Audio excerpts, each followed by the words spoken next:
Hello and welcome to Caged In. I am Petros Patsilivas and I am watching every single Nicolas Cage film to find out, is he the greatest actor of all time, or is he just a Neanderthal who deserves to be left in the past? It's been a while since we've been on the Cage train, but as there is a UK release of The Croods, A New Age, it's time to return to Cage and talk about this film. On this episode, I was joined by Super Marcey of the Super Network, a fantastic network of Australian podcasts you should really check out. As always, we will be talking about this film in all its gory details. So if you haven't seen it, if you're in the UK, head out to cinemas right now, or if you're, I guess, like America and Canada and Australia, you can get this on rental or it's not streaming anywhere that I know of. If it is, there is a handy document in the show notes that will tell you if and where it is streaming. If you want a bit more of this conversation with Marcy as well, we go a bit deeper into Nicolas Cage and talk about her worst ever Nic Cage film. What is the film she detests that Nic Cage has been in? What is his objective best performance in a film? And which living or dead director would she like to see him work with? You can get that conversation if you head on over to patreon.com/cagedinpod, and it's as little as like £2.50, $3 a month to get a whole host of bonus chats, whether it is on the Cage stuff or even the Coppola connections. There's plenty of Nic Cage chat to keep your appetite whetted until we get another Nic Cage film, which isn't long. We have a Pig coming out in the UK on the 20th of August, and I'm currently running the Caged In Pigcast as well, where I'm talking to people who are involved in that film, whether it's behind or in front of the camera. Last Friday, I released an episode with David Nell, who has a key scene opposite Nic Cage and Alex Wolff playing Chef Finway. So if you've seen the film, definitely check that episode out. If you haven't, it's there waiting for you when that film released. And not blowing my own trumpet, but I think it's a great interview, and I kind of like this fact of getting these people who are not the stars. Obviously, I'm aiming to get the stars. If you know Nic Cage and you listen to this podcast, tell him I would love to speak to him.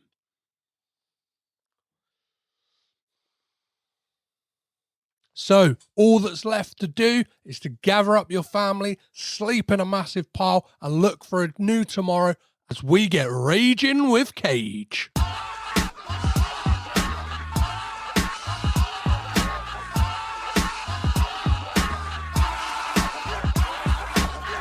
We're back to talk about Nic Cage. So what better than to talk about a belated sequel to an animated film that came out 8 years ago? It's time to get to know that prehistoric pack once again with Joe Crawford's The Croods, A New Age. To join me in the search for tomorrow is writer and podcaster Super Marcey. How are you, Marcey? Hello, doing well. Thank you so much for having me on your show. It's an absolute pleasure. I'm glad we could work out like the time zone difference, because it's always been like a hesitation for me. Like there's like when someone's like, "Oh yeah, I'm podcasting in Australia," and I'm like, does that mean I'm going to have to get up super early? But this has worked out perfectly fine. It's actually not too bad. Yeah. It's like, it's what, evening for you, morning for me. Yeah, this is probably the most sprightly I've ever been for this time of the day. So, so as I like to start all of these off, get it straight out there. Are you a Nic Cage fan? Not at all. No. The podcast's over. No, I am unashamedly a big Nic Cage fan. There's no shame to be had. What is it about No. Cage that kind of like, I don't know, excites you, like keeps you coming back for more? Well, he does excite me because he's Nicolas Cage. He's that unique man Mhm. that I don't know. There's just I guess there's always been kind of an allure about Nick Cage because growing up, like seeing the stuff in the 90s and Mhm. that, he's like so different in every movie. Yeah. And a lot of those films were so much fun, even if they were different from each other, like whether it was the action ones or the comedies. And I think that appeal is that he was always so different, playing so many different characters, but he like manages to fully immerse himself in these roles. So he's so, I think, different. Mhm. You get a lot of different stuff with Nick Cage, even if some of it might be the same. It's still very different. Yeah, yeah, yeah. And I I guess growing up, I probably had the hots for him. Maybe I still,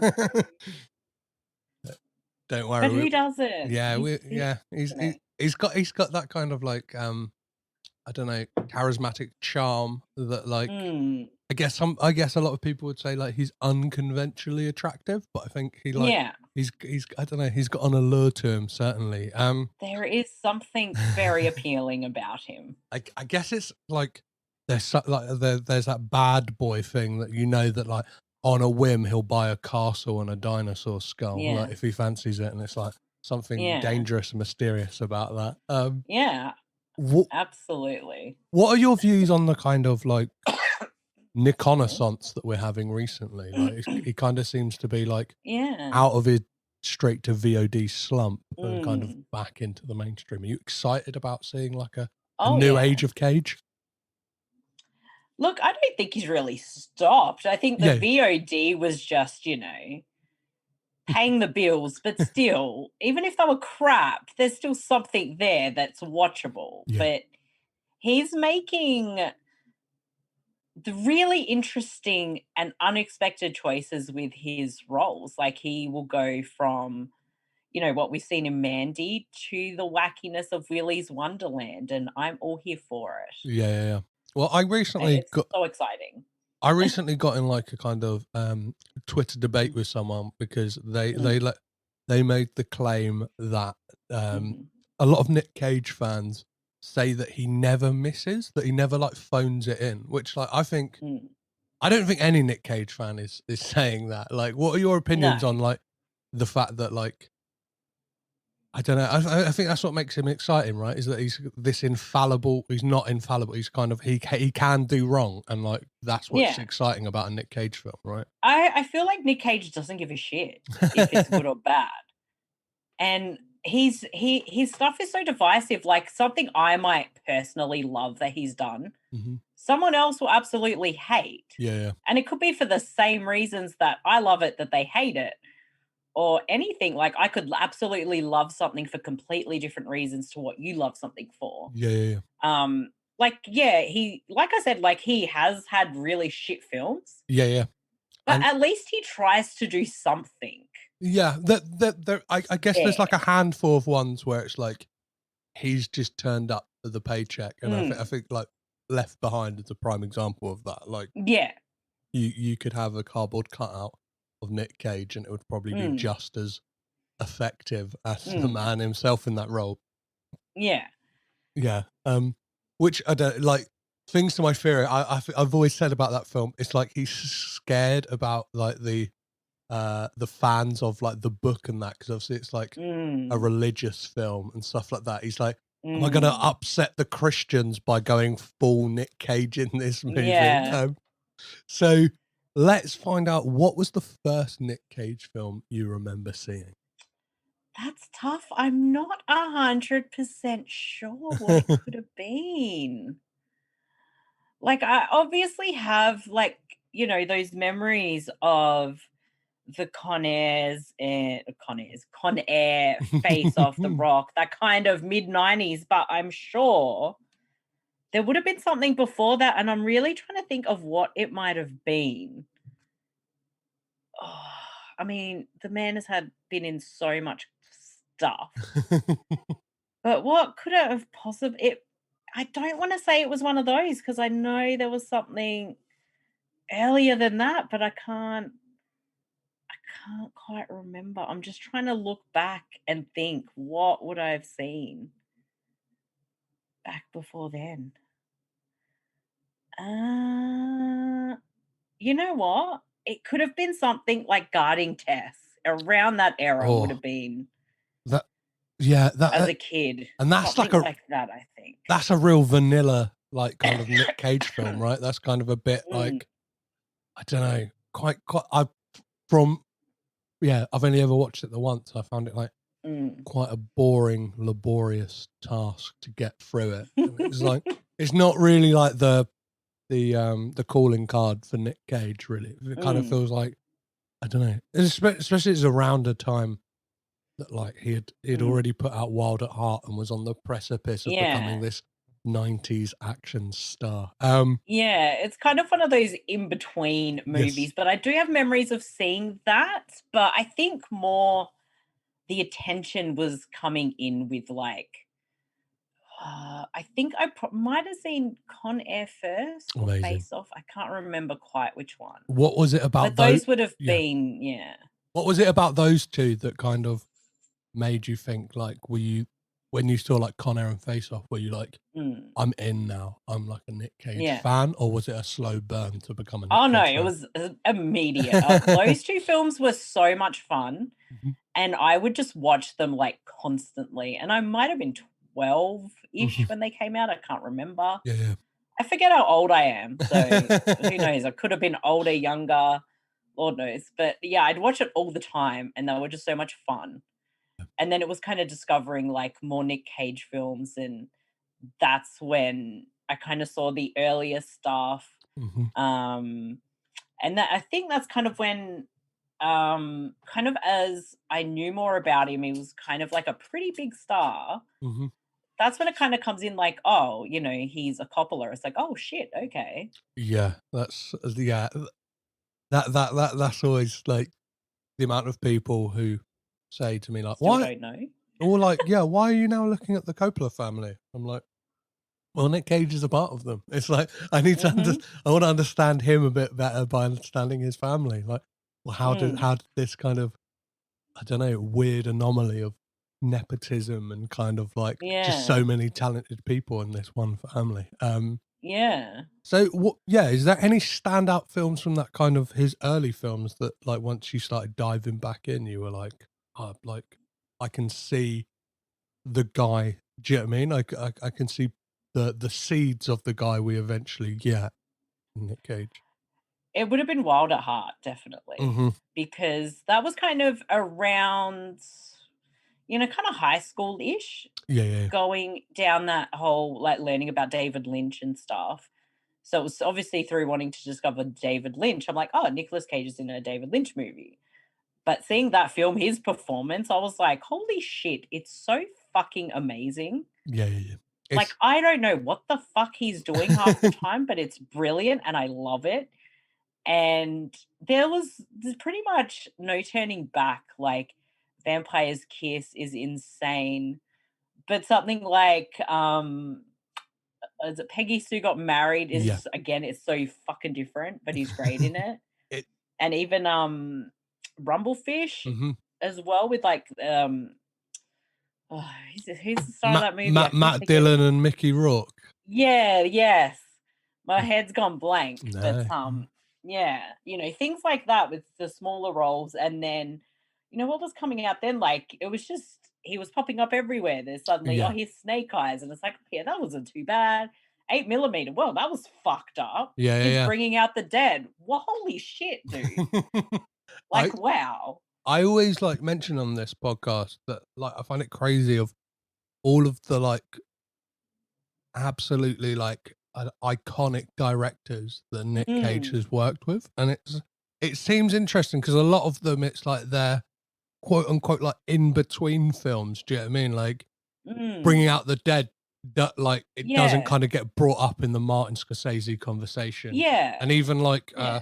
a Peggy Sue Got Married. It's like Mm, when people think of Francis Ford Coppola, yeah. they'll lean more towards that like 70s run of Mm, the two Godfathers, The Conversation, and mm, Apocalypse Now. Whereas, like, by the mm, time we get to Peggy Sue Got Married, people are like, yeah, like, we don't talk about that. And mm, but what's really interesting about Cage specifically in that film, and kind of there's a few films around the 80s where it's like he's making choices.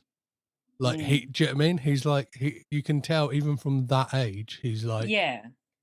I've got a vision of who this character is. And Peggy Sue Got Married is a prime example with that like Yeah. voice he insisted on doing throughout the whole film. And whatever voice he was doing in Vampire's Kiss, I don't know. Yeah. I love it, but I don't know. It's so amazing. I could talk about Vampire's Kiss for absolute days. I'm a massive me too. Yeah, I'm a massive defender for that film, even though I don't personally feel like it needs defending because it is. Yeah, I get what you mean. Like I did have that whole discussion on a podcast.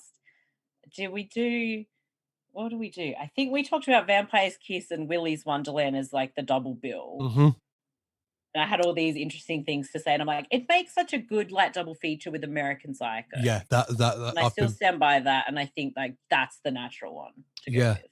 There's like a kind of it's like that perfectly talk like we're going to be talking about the Croods, but like you look at that like evolution of man. It's like you got Peter Lowe, and then like the next evolutionary step is Christian Bale's character, Patrick Bateman in American, and then even like I think it's like last year there was that Joe Keery film Spree, and then that feels like a kind of another evolution of that for like the next generation. Do you know what I mean? Like the kind of Gen Z streaming generation of like here's your new sociopath who's like obsessed with themselves and just wants fame and money or whatever.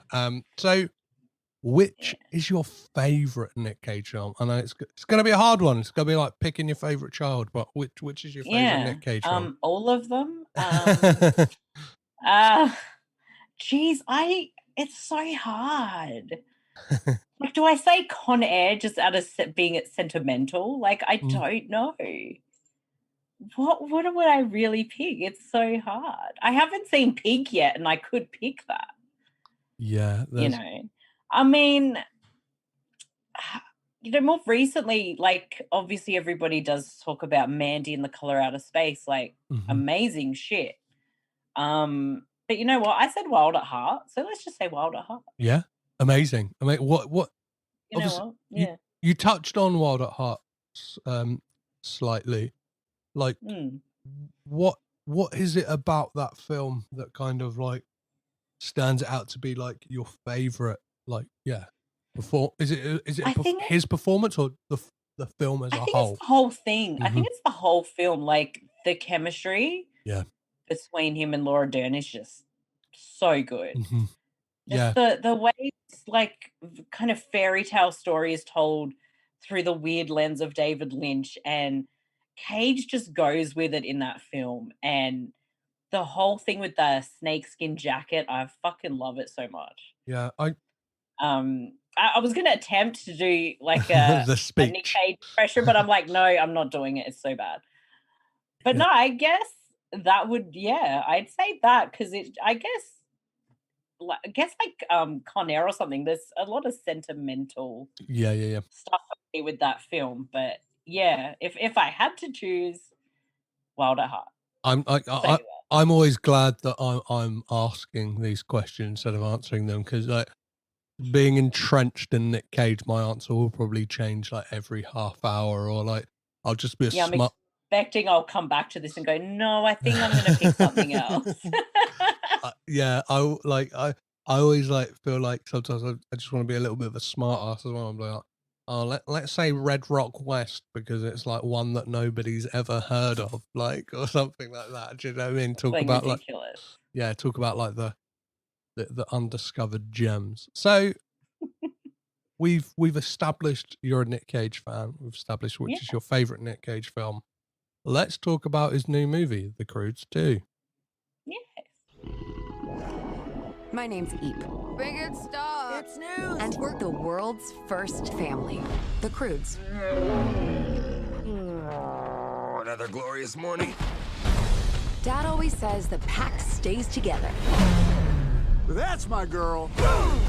Seatbelt mode. Now we're searching for a perfect place to call home. What the heck is that? It's the end of the world. Well, that's it for me. I'm glad it's you, Chunky. Wow. Isn't it strange how this food grows in perfectly straight... Genius. I thought cave people died off years ago. We happy meet you. Thanks. Oh. We are the Bettermans. Better man? Emphasis on the better. Is that your home? Kind of big, isn't it?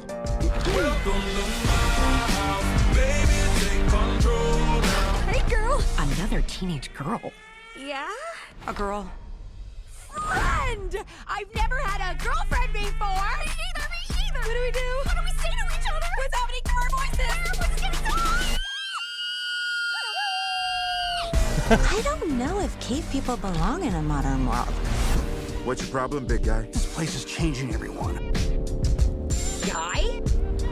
And we really need to limit Thunk's window time. Not now, Douglas. The birds are on. In my day, we didn't stare at birds. We fought them. Let me live my life. Whoa, what's that? It's just a scar. Every mark is an adventure. And my dad doesn't even know about this one. Whoa, peanut toe. You're not allowed outside the wall? Nope. This farm is like your cave. You're just like me. I feel like taking chances. You see that wall? Yeah. You want to jump in? Yeah. No. We'll be back before anyone knows. So, what was it that made you pick the Croods 2 to come talk about? Apart from my tweet just saying, like, can somebody come talk about this movie? Were you a fan of the original? I really didn't mind it. I thought it was a pretty fun movie, and I was very excited that Mr. Cage was voicing, the dad character in the family. Mm-hmm. So I did already see it, but the second one, but I've rewatched it in prep again. But I think it's actually a really fun follow-up, like a really good follow-up. I think it's very solid, and I actually really like what everyone brought to the table with their voice work and the animation work. But I particularly think I liked the two dads interacting. I think it was great.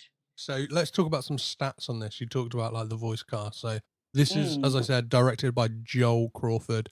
It's written by Kevin Hagman, Dan Hagman, and Paul Fisher.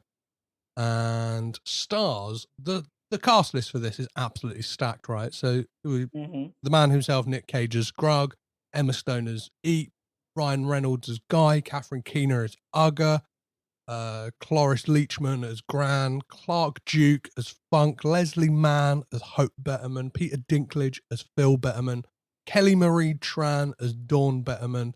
And it kind of that is a pretty stacked cast, right? We got kind of like some amazing character actors, and I think that's what's really exciting about this. Both of these films, I remember like the first one, I kind of slept on it for so long, in the fact like I just didn't watch it, and then like when it got around to covering it on the podcast, I was like, wow, that cast is pretty amazing, and I think it's even more amazing so now that like I don't know that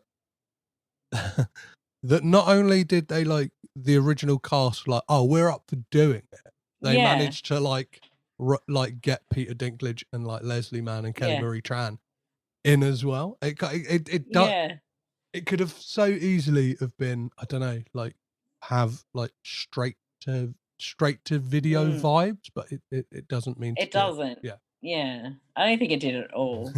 So I always like to ask people to give a brief synopsis about the film. Do you mind telling us what this film is about? I'll do my best.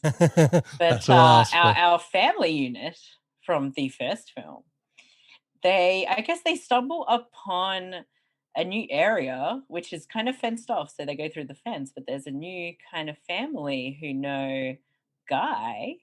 They were like his previous family and then having two different families from two different worlds causes all sorts of mischief and mayhem until there's a monster.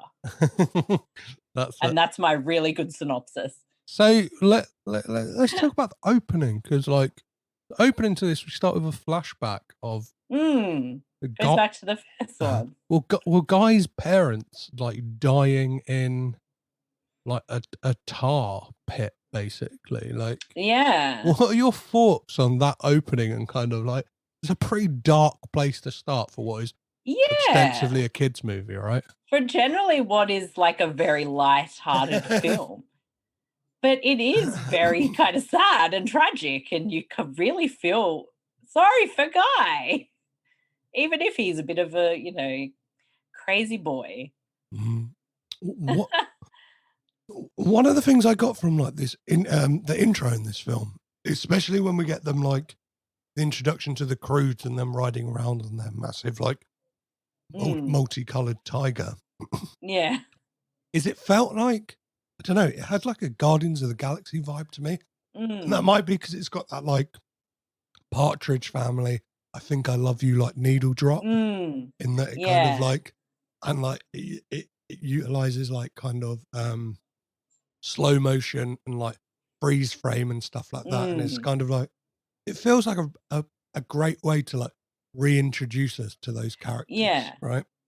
And as you mentioned, we get that like that overlapping of the first, we almost get a recap of the first film, right? Yeah. So we it kind of cuts back to like what's happened, which it focuses on that relationship with Guy and Eep. Yeah. I'm so bad with the character names because they're like sounds and I keep forgetting who's who. But it's very sweet, and you know that they like kind of got together, he joined their pack, and now you're seeing the pack still kind of has a few problems because Dad doesn't quite accept Guy yet. Well, yeah, obviously like his whole thing is, and I think that the thing that the first film dealt with was Grug's unwillingness to accept the future, and like whereas I don't know, I think this one thematically I got like it felt like it was very lightly dealing with like the idea of like gentrification and kind of like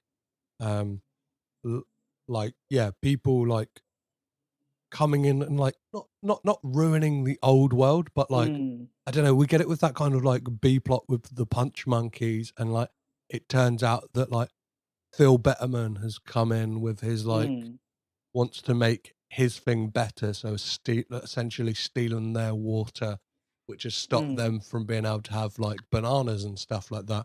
And yeah, it deals with this thing of class, which I think is like interesting in a kids movie. It kind of subtly does it, where it's like obviously the Bettermans like think they like to them they know they are better than the Croods, and like kind of lord it about them, flip-flopping about in their like flip-flops, and they've got all their gizmos and gadgets of the new age.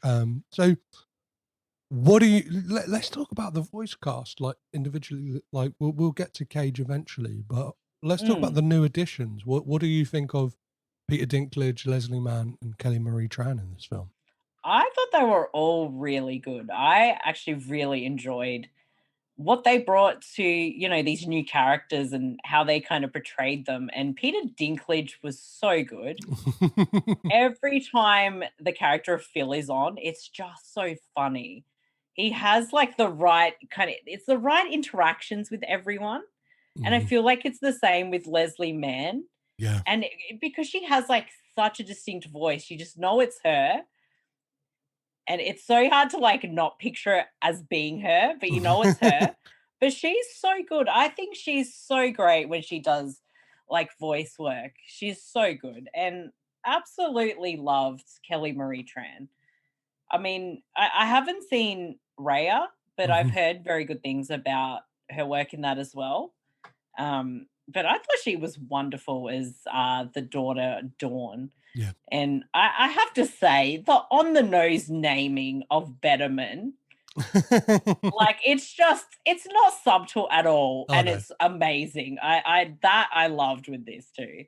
Yeah. But the Bettermans were freaking awesome. I really did enjoy what they brought with the characters, and I enjoyed the characters. They were really freaking good and funny, and they had their emotional moments. It was great stuff. One of the things I've seen like leveled at this in regards to criticism is a lot of people is well, I say a lot is people saying that like Mm, this is one of those cases like that happens a lot in animation is that mm, there are clear jokes that are aimed specifically at an adult audience, and it feels like mm, the rest of it, like all the spectacle and the color is there for the kids. Like, mm. what are your views on that kind of like? Yeah, on films doing that, is it a cop out in some way? Like, yeah, what do you think of that kind of? I think it depends on the film and how they kind of portray kind of the adult jokes. Hmm. Like they're all definitely there, but a joke of something like having the name Betterman, Hmm. I think even a very young kid can kind of get what they're going for. Yeah, So I think something in that way, like at least like kids are going to kind of get an inkling about it. yeah. And the adults are going to be like, oh, yeah, the clever one.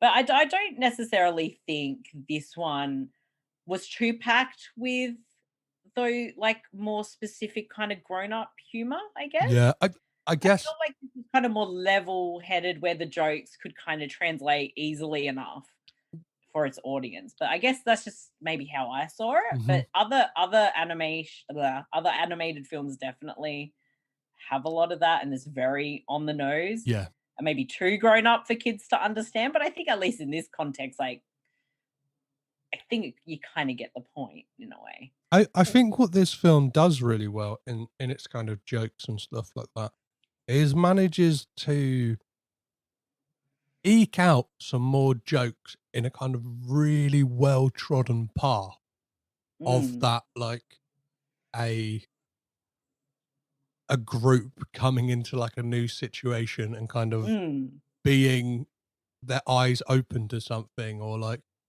very it's very thinly veiled like gags that like talk about nowadays mm. as well. Like we've got Funk and his obsession with the Yeah, window and stuff like that, and it's that yeah. stuff like it doesn't become like tiresome and stuff like that. And I think like No, what not at all. what this Yeah. film has going for it massively is the fact that you do have these really charismatic and like Mm, seasoned character actors mm, that are doing the voices. One of the things I really wanted to talk about is your thoughts on the kind of this film to me like has very like again it's I think it's done well because it's quite subtle, but like and again it mm, doesn't feel forced, but like mm, the feminist messaging in this, because obviously we get this mm, whole like subplot where the men are mm. the ones who have been kidnapped and kind of Yeah, being taken to the punch monkeys, and then it is put upon the group of women, and even then like yeah. the one man they have with them, or the male character they have with them, is Funk, and Mm. he is for all intents and purposes useless. Useless? Yeah, and we get introduced to the greatly named Thunder Sisters, Mhm. which is again like fantastic. Yeah, what are your views on this kind of feminist Yeah. messaging we get in the Croods? Yeah, no, I definitely picked up on it. And I actually found that to be kind of a lot of fun because it does mix up the usual tropes where it's the guys that have been kidnapped and the girls have got to like sort out their kind of issues and come together Mhm. and, to end up saving the day. And I like that it kind of changes that up and it makes it a very natural thing. And where if you've got the I always forget I forgot the Leslie Mann character. Um I forget the freaking character's name. Leslie Mann is Hope Betterman. That's right. So, Hope kind of is very hesitant to, because she finds the Croods as very crude, obviously. And this is kind of her lesson to be like, not everything you're doing is really even necessary. Mhm. You can get along with people that are different than you. So that kind of general message. Whereas she's now the fish out of water, where this is kind of their territory. Yeah. And once she kind of then unleashes, she sleeps in the pile, her hair goes crazy. She becomes so much more accepting. And, then the girls kind of band together and they have their little moments. I thought it was so well done, so cute as well. Like they had the little kind of like names, and I just thought it was really well done. It was well handled. It's not like on the nose kind of in your face like feminism. It's just there because, and it does work for the story. It allows the girl characters to grow, but it also, with what they're going through, it allows like the dads and Guy to kind of grow and work out their problems as well. So I thought it really, it worked in the story that it's telling. I thought it was a lot of fun. Yeah, to be honest. I'm trying to think if like I definitely think it passes the Bechdel test in that like there are like many female characters, they all have names, and I'm pretty sure they talk about something other than the men at some point. Yeah. Do you know what I mean? Like, even though that is their key objective of the film. And with the Thunder Sisters, we get that kind of like this great performance from Cloris Leachman where she kind of just gets to go like wild, whether it's like like when you're not sure if she's asleep and she's got her eyes wide open just going or like we get this like what the characters assume is this babble of a senile old woman about this almost like Amazonian warrior tribe. It all turns out to be true, and we get that reveal that not only is she got like, well, it felt, I thought it's just gonna be a throwaway joke when I think she's at a dinner table at one point and we see that she's got some kind of like rat beast living on her head, and then it turns out that it's Wigasus like goes off and does her bidding for her. And we get this amazing like, so what I love, there's something about the soundtrack anyway, because it's done by like Mark Mothersbaugh from Devo and like scored a load of Wes Anderson stuff. But we get Haim doing the Thunder, Feel the Thunder, like the Thunder Sisters tune. I'm just going to play a little bit because I think it's a super fun little track. It's good.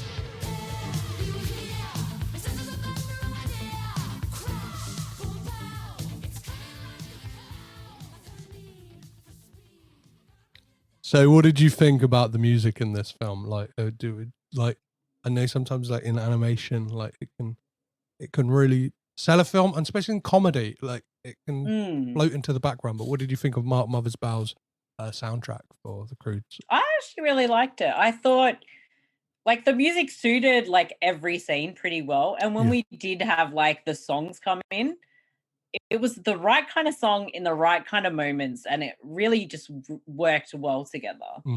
But I definitely actually really liked and enjoyed the score, and specifically that for the Thunder Sisters. It's so epic. It kind of feels. I was just sitting there like, bopping around, dancing. It's like, it's such a fun tune. But I think like, I think they actually hit most of the notes pretty well because it really flowed.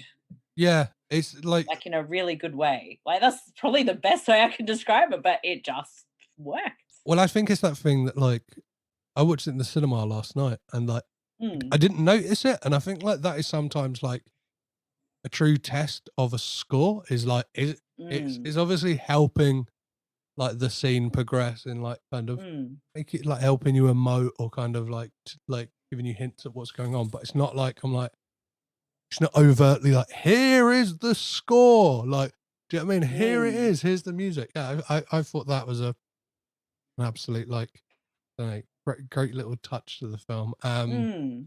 So, is there any specific scenes that you would like to like talk about with this? Is there like certain scenes that like stood out to you, Marcy?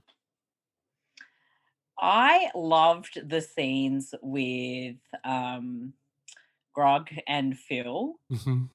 Their banter like, I think it was so well done. I don't know if they did their voices separately or if they were in the same room, but whatever the case, like, it just worked so well. It's just so it was so entertaining where I'm sitting here going, I need my Nicolas Cage and Peter Dinklage buddy cop movie now. Yes, please. Yeah.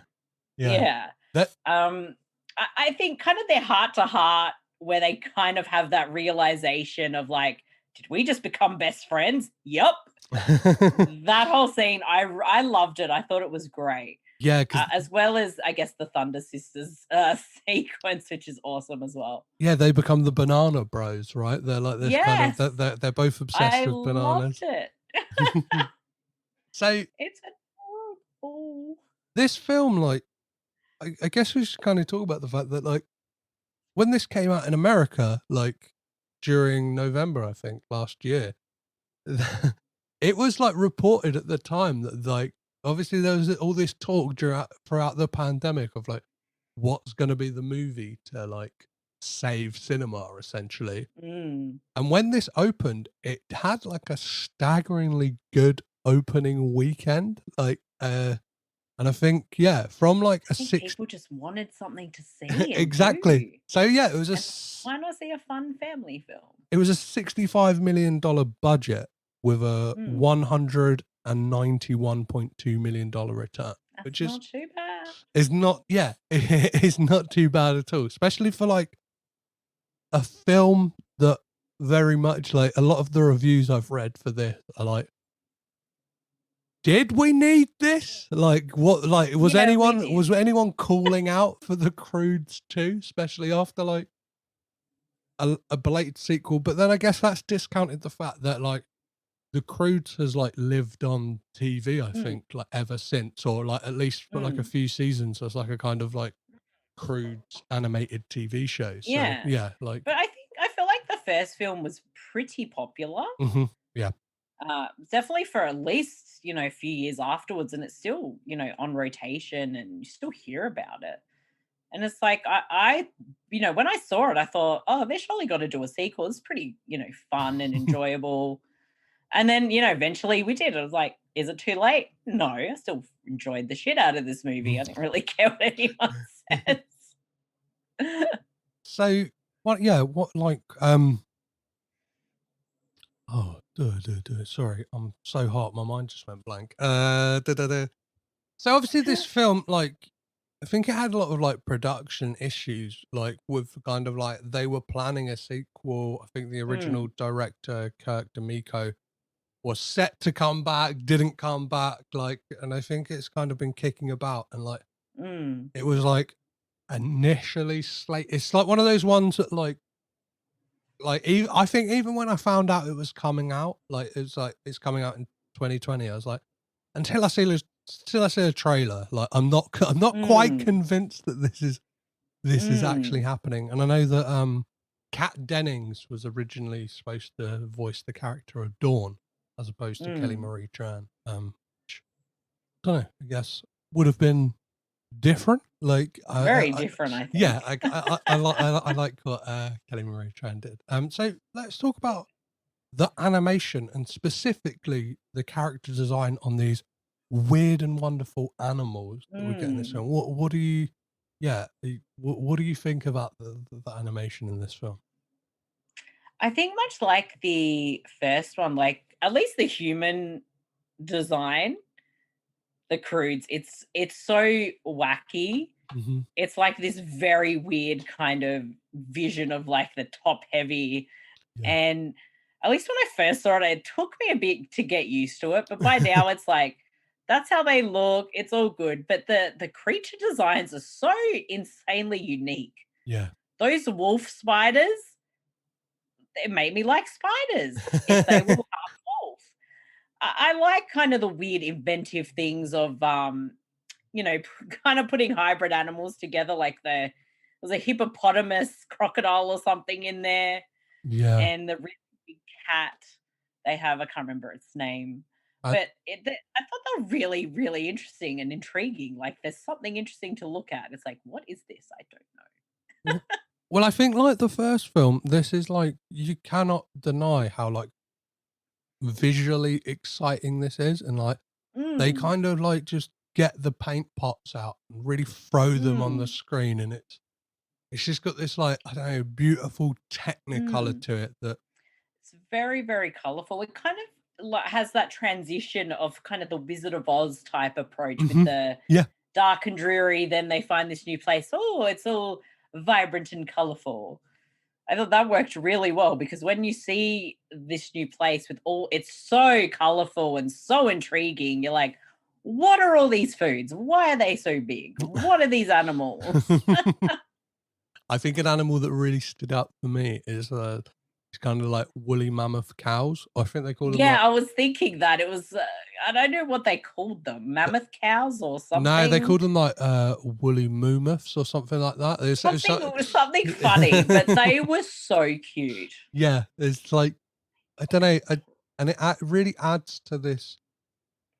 I don't. It kind of makes you feel like I guess nobody's probably calling for this to be a trilogy, but like there is something exciting about like this weird and wonderful world they've created, and you can tell like Yeah. from the animator standpoint, they probably had like Mm, a lot of fun. Like they're kind of like, mm, we'll get the story like done, and then like have fun. And there are animated sequences in this. Like I think like that one where they are going through eating stuff.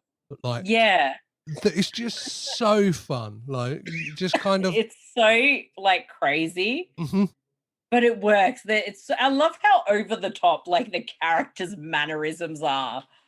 And then they're like, oh, what's this feeling? You're full of food. That kind of like, slump ending is great. Well, we get that moment. We get like the moment, and it's like the camera, like obviously it's animated. There's no, but like Yeah. it's you still get the effect of a camera, and it's like the camera spinning round, and it keeps changing, like Yeah. who's doing it, or like people like biting in stuff, and it's got this like Yeah. it almost like harkens back to like psychedelic animation throughout this. There's this kind of like very psychedelic feel to it, especially like this kind of Mm, breaking through from the yes. grey world into this bright and Mm, vibrant world. And yeah, it's like yeah. I love that. It kind of I don't, and as I said, It's like good. that that the way the title sequence is done, where like the Mm, Croods and New Age is actually within the environment that they're in, I thought was mm. like a really effective way. And it I don't know, it doesn't feel like a minute of this film is kind of wasted. I never found Oh, myself looking at my really? watch going like, this is overly Yeah. long. Like I know we're living in a time when like, what is it, Space, like another belated sequel, Space Jam: A New Legacy pushes Mm, 2 hours running time, whereas this is kind of mm. an hour and 35 minutes. We're out. Do you know what I mean? It's kind of like we Yeah, it goes through really quickly, which I think that's a sign that it's at least an entertaining movie, if yeah. anything else. Um, is there any like issues you have like with this film? Is there any kind of like bugbears you It's hard to say because I actually just really enjoyed it. Like have? it's hard to say, like, it's not a perfect film by any means. But for me, I don't think a film really needs to be perfect for you to enjoy it. Mhm. I had fun with everything. Like maybe there could have been extra development bits here and there. It sort of feels a little bit rushed at parts, but it's hard to really fault something when you just actually just have fun and enjoy it. Yeah. Yeah. It feels like it doesn't really affect how my enjoyment of the film was, I guess. So I've really like had like a new appreciation for like animated films, especially like kids Mm, films, like since becoming a parent. I'm like, Mm. especially something like this. I'm like, I can't wait to watch it, like with my son, like when he's like Mm. kind of old enough and excited about it and stuff like that. And Mm. I guess one of the themes throughout this and the first one, maybe not so much. I don't know. Yeah, I guess this one deals with it, but like the kind of like father-daughter relationship in the first one is like Mm. that is kind of like the linchpin of the story and him accepting. Mm. And I guess it's kind of carried on over to this one, but it's more about Yeah, the because it's sort of like they're ready to kind of live by themselves Yeah. now. And he feels like he's going to lose his daughter and Yeah. how dare he take her away. Meanwhile, he forgets he's got another daughter. Yeah, that is a kind of that very much felt a bit sequel baity to me, being like, do you know what I mean? Yeah. It's gonna be the I don't know, the dawn of oh god, what is her name? Can't remember the little girl's name. Yeah. But I kinda Sandy. love Sandy, how- that's it. Sandy, who is Yeah. voiced by Kaylee Crawford, who I'm assuming is the director's daughter. I imagine that's probably how that works. But I like how kind of at the end where it's like they're moving out, but they're literally just across the little bridge and he's sobbing and crying. It's so funny. I love it. Just the way he like portrays that. It's just so perfect. So I guess the person One of those gags. we haven't spoken about throughout this Mm. is Nicolas Cage. What did you make? Yeah. What do you make of Nicolas Cage's voice performance in this? I thought he was awesome. I loved it.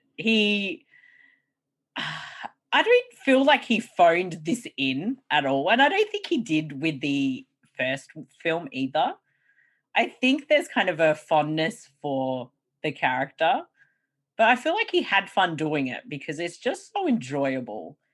There's so much inflection in his voice that to me, he's not just saying lines. He's actually putting a lot into it. And as I said, like the banter between the fathers works so well. Mm-hmm. But I think he's a fairly strong presence in the film. Yeah. Like I think Krug is a very kind of funny character, but I really like how he sort of takes that approach as a voice actor. And I'd love to see him do more voice work because I think he just nails his character perfectly. It's just so good. Well, yeah. He's believable as a big oaf kind of caveman dad. Well, if you look at the kind of voice acting he's done, so it's more so in it seems to be like the last 4 or 5 years with Teen Titans Go to the Movie. He obviously finally got to voice Superman. Yeah.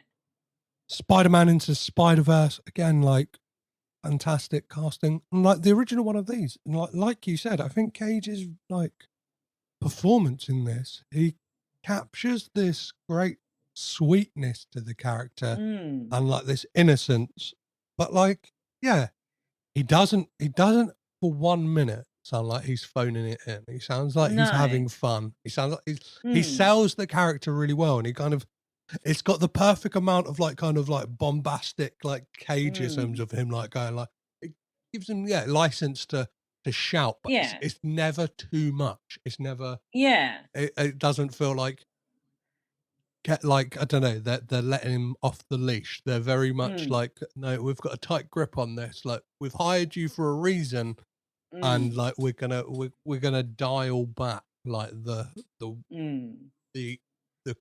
crazy like volcano eruption that Cage can give. When he needed to kind of turn it up, he does, and it works. But I really think like he brings a lot to this character, and it feels like there is like I said, there is a fondness there. But overall, I just found it really enjoyable, and I think he really helps make that character enjoyable. And his arc in this, I think, is a good one, especially like his interactions with the Betterman family. Yeah. But again, give me my Nic Cage and Peter Dinklage movie already. So before we start to wrap this up as well, I guess, like the other members of the cast we kind of didn't really speak about. I don't know. Mm. I think what this film does really well is it gives everyone their chance to shine. Like it Exactly. very much feels like an ensemble piece. Like Mm. the first one, like very much felt like it was Emma Stone and Nic Yeah. Cage's film, like because it was kind of Mm. those two butting heads. Whereas this, Mm. like the one who probably gets the shortest shrift is Clark Duke, because his character is very much just there for the occasional like joke and stuff like that. Whereas everyone else Mm. like has this arc, like, do you know what I mean? And Mm. there's kind of there's conflict coming from all different angles, Yeah. and with different characters, and it's like the interplay between them. And we get that great scene where it all comes to a fore Mm. at the dinner table, where we get Mm. yeah. So and I guess that scene's a great one to talk about. Emma Stone and Ryan Reynolds. Like, how do you think they do in this? I think they were fine. Like, it pretty much just carries over from the first one as Yeah. well. And it feels like, again, they kind of really know these characters and they just kind of slide into those roles. But I think they definitely bring a lot of like charisma to it. And it's hard to picture like any other voices. Like, I think they're those characters. And for me, it works really well. And I think actually everyone was pretty damn solid in the film. And like you said, it's more ensemble this time. So everyone kind of does something and they interact with each other. And I don't think we really touched on it, but having kind of the two sort of teenage female characters where you kind of at first expect they're going to kind of be rivals Yeah. of Guy, but instead they become like BFFs straight away. And it's such a refreshing change that these two are like, you know, they're like sisters now. It's something that was really, really different and good. And, you know, again, those two bounce off each other really well. Like there's the escape scene from, Mhm. you know, going out beyond the wall was really good. It was really funny. Yeah, I think that's a really good point. That the fact that like and the film knowingly does it right, in the fact that Mm, you get Eep kind of like looking like annoyed, and he's like, she's like saying to her, like, "You're a girl." Like, mm, I never knew you're and it sets you up to think, oh, it's going to be this rivalry, and I'm so glad that it subverts that, and yeah. they instantly like fall in love as friends and have this Yeah. like amazing day out and kind of like get drunk on honey essentially, and Yeah. she gets like the bee sting and stuff like that, and it's like it would I don't know, it would be so lazy and easy to do like And those two the rivaling typical, yeah. and it is that thing, and I think it probably rings a bit more true as well, especially like in Mm, this thing of like class divisions and stuff like that, that it will be mm, like the parents like butting heads, and it's the Bettermans that want mm. Guy for their daughter and stuff like that. Do you know what I mean? It kind of feels like Yeah. something that's like lifted from like an 80s movie or something like that, where it's like, Yeah. they're from the And you kind of get the the hint that kind of Dawn and Guy do see each other as kind of like siblings. yeah. So, and then, you know, with Dawn and Eep becoming like best friends, it's like this big happy family. It's very cute. I liked it. Amazing. So let's talk about, and it's probably a hard one to do for this film because he is animated, but one of the questions I Mm. always ask is, does Nic Cage have bad hair in this film? Oh, he does. He's animated to have bad hair. It's not great hair. He's even got the hair all over his chest. Yeah, there is a So it's joke in definitely this. weird. There is a joke in this film that like I don't know, made me very triggered. When Phil Betterman says to him like, "Oh, Grug, you can take off your fur pelt," and he's like, "Already Mhm. have," just 'cause he's got a hairy chest. And He's just got a hairy chest. no word of a lie, this Saturday And you were just like, triggered. yeah, this Saturday just passed. I had a barbecue at my house and some people around, and somebody said to me, "Oh, you can take your jumper off if you want." And I was like, when I saw that that line delivered in the cinema, I was like, why? Like, why do I relate to Grug? Why do I relate to a caveman? You're a caveman. I'm That- sorry. That's it. I guess big old hairy caveman. So does Nic Cage have a crazy voice in this film? Does he get to go wild with it, or is he restrained? A little bit, but not like crazy. Yeah, I think, as we said, I think he kind of has the right amount for the character. exactly. Yeah, as we mentioned, this doesn't get to Vampire's Kiss, like kind of make you questioning, like, why is he doing that voice? Or, or yeah, I haven't. Yeah, it's not like Peggy Sue Got Married, where actors are like, I'm not doing this film with him if he is doing that voice. So yeah, I agree with you. It's a kind of restrained Cage performance. And I guess one of the things that many people go to a Nic Cage film for, that reels them in, is, does Nic Cage freak out in this movie? Yes. I think he does several times, actually. Yeah. He's very distressed over being the fish out of water with these new people. He might lose his daughter. You know, he's kind of being manipulated. So he does lose it a little bit, a few times. Is there like, yeah, like, I think his big freak out is when he turns full, like, caveman, and yes, yeah. forehead comes out and he's so angry. Yeah, I love that kind of, especially like, because you get that thing of him, like, he's been schmoozed and like in the sauna all day, and like he's got a back, like essentially a back brace to make him stand up straight, and he's now got a man bun and stuff like that. And yeah, I thought that that's like a great bit of like surreal like animation as well. Like that he's like, oh, I'm going to de-evolve into like an even like more primitive version of the human I am. That's so funny. So, is Nic Cage the greatest actor of all time? Yes. Perfect. Let's leave that there. I think I summed up pretty much all of that. So yeah. Perfect. Well, yeah. Would you recommend, if people have not thought to check out Croods: A New Age, that they go either, I don't know, depending on where they are in the world, do they rent? Do they go to the cinema? What are your thoughts?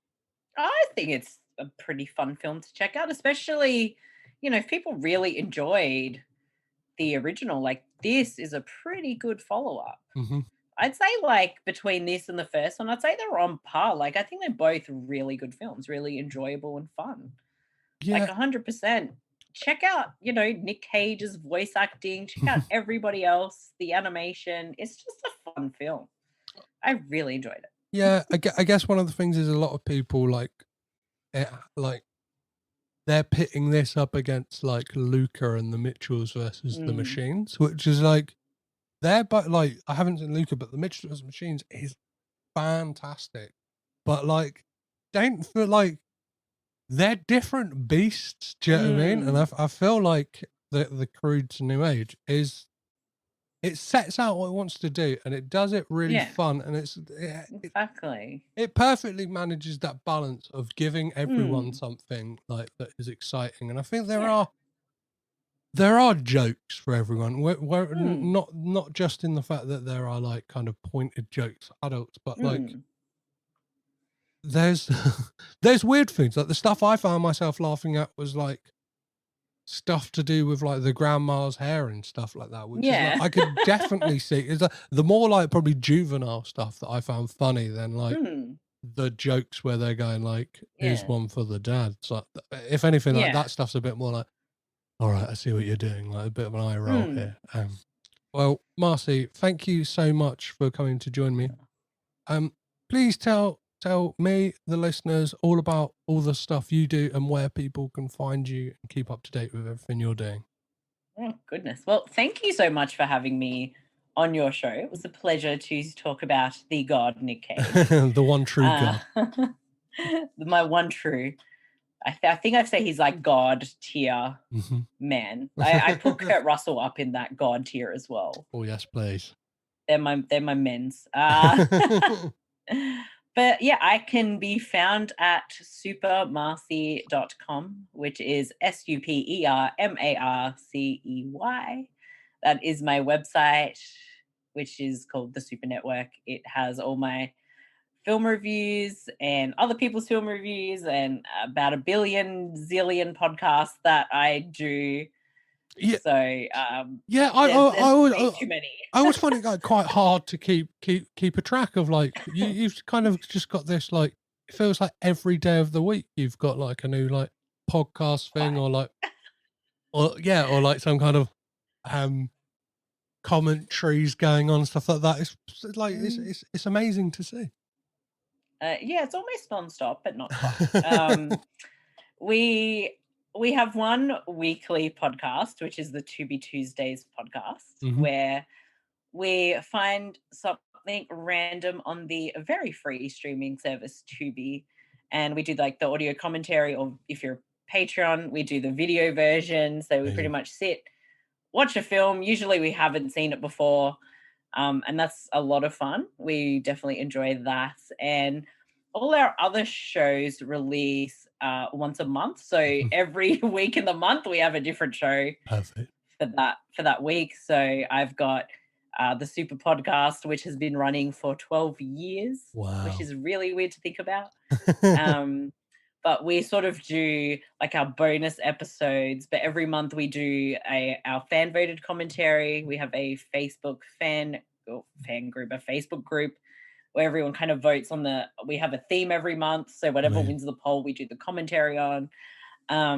We have the King Zone podcast, which is all about the Stephen King adaptations. Perfect. So we're kind of in the middle of that.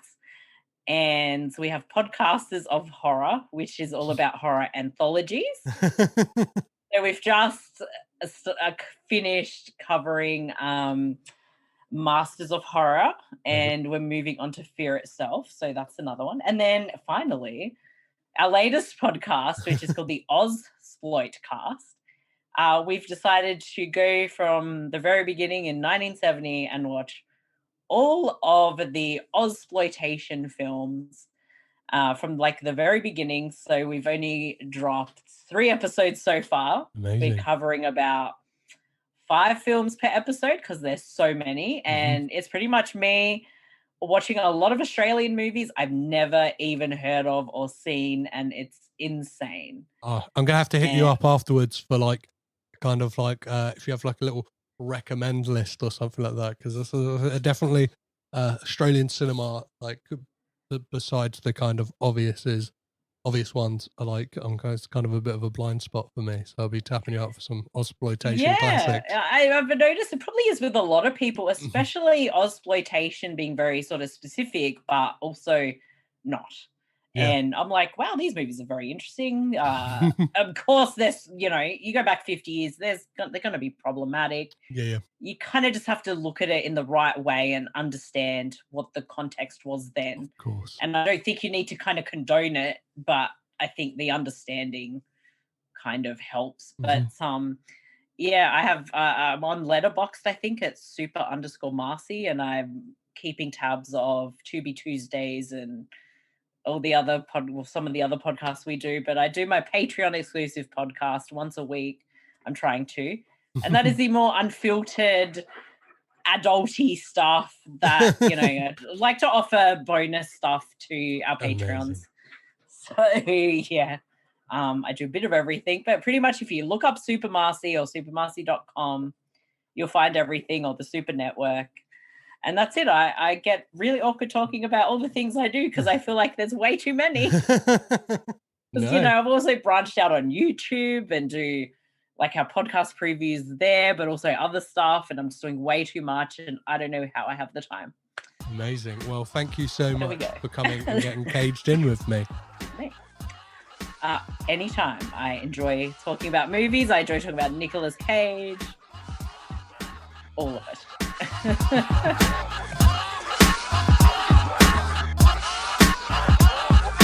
And there we go. That was my chat with Super Marcey, all about Croods, A New Age.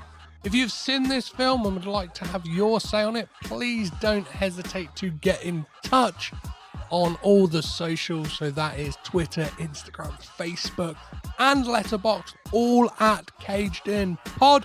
Or you can always drop me an email, which is cagedinpod@gmail.com. As for next week on the podcast, I'll be joined by Ella Kemp to talk about Judd Apatow's 2009 comedy drama Funny People, which has a fantastic turn from our Coppola connection that week, which is Jason Schwartzman. It's a great chat, and Ella comes up with a theory that I guess is out there, but I'd never heard it, of kind of the film being a modern day Great Gatsby. So yeah, that's the kind of areas we go to in that conversation. So very much hope to see you next week for that one. As always, if you have enjoyed this episode, please rate, review, subscribe on Apple Podcasts, Acast, or wherever you're listening to this podcast right now. As always, I've been Petros Patsilivas, your guide through the crazy world of Nicolas Cage. Remember to keep it caged in, and I'll catch you next time.